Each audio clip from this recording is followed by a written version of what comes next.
I've just heard it a few times now. And it's interesting. It's kind of like this. It's the master plan, if you will. And so it's these large, venture capital companies buying up mid-range price homes all across America.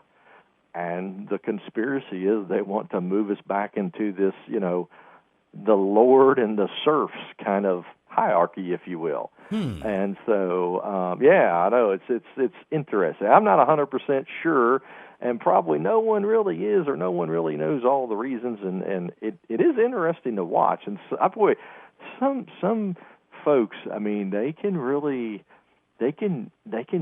just, like I said, you go down the black hole here, and so one was talking about BlackRock, and BlackRock, most people don't even know who it is, but they're a tremendously huge multi-trillion-dollar corporation.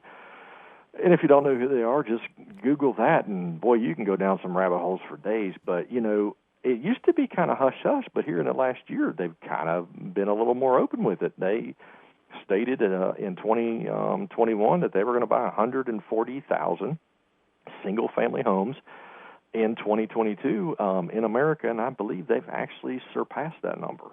And so, it's kind of interesting. I mean, just in the Triad, because that's usually what I talk about, but in the Triad, in the last 5 years, we've had venture capital and private equity companies from outside of our market come in and purchase just a little bit over 12,000 homes.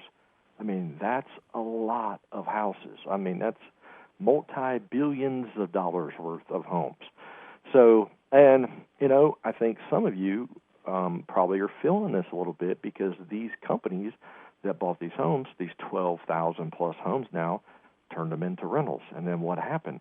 Well, the rent kind of went up as much as 30 to 50% increase in the Triad. So I don't know. Now here's where it gets fun. The second part of the conspiracy. Okay. Isn't it interesting about the time that these companies are actually gathering the largest share of the rental market all across the U.S. in most markets? These guys are grabbing more and more market share. Interest rates go up. Now, some believe this is trapping the middle class into renting from them, of course, because now that the interest rates have went up, real estate values have went up, and now consumers can no longer qualify for a mortgage because of their debt-to-income ratio based upon the money costing more now. Oh, but let's don't stop there. It even gets a little crazier now, Keith. So, as we dig in, this was the crux of this is where I was like, okay, it's like purposeful world domination. This is going to happen. This was the rabbit hole of all rabbit holes. So, some have even said that the whole go to college craze from the last 15 years had actually nothing to do with education whatsoever, and everything to do with a debt trap for the middle class, the emerging people that are coming out of college. And to ensure that they could pull this off, they needed somebody. They needed a real player. They needed help. Yes, you guessed it, Miss Sally May.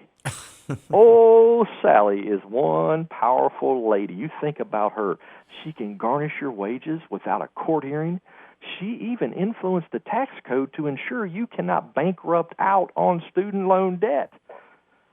Hey, I don't know, man. It's getting a little eerie. It's the master plan. I don't know.